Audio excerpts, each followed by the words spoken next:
বিষ্ণু ঈসা ইসলাম একবার সাহাবীদের সাথে কথা বলতেছেন এভাবে হেলান দিয়ে, শুনতেছেন? বিশ্বনবী হেলান দিয়ে বলেন, আলা উনাব্বিউকুম বিআকবারিল কাবায়ের, সবচেয়ে বড় কবিরা গুনাহ কোনটা তোমরা জানো নাকি?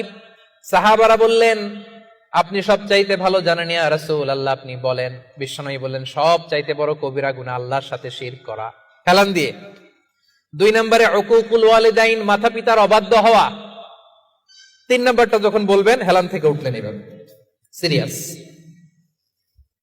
3টা কবিরা গুনাহ তোমাদের বলবো না, বলেন।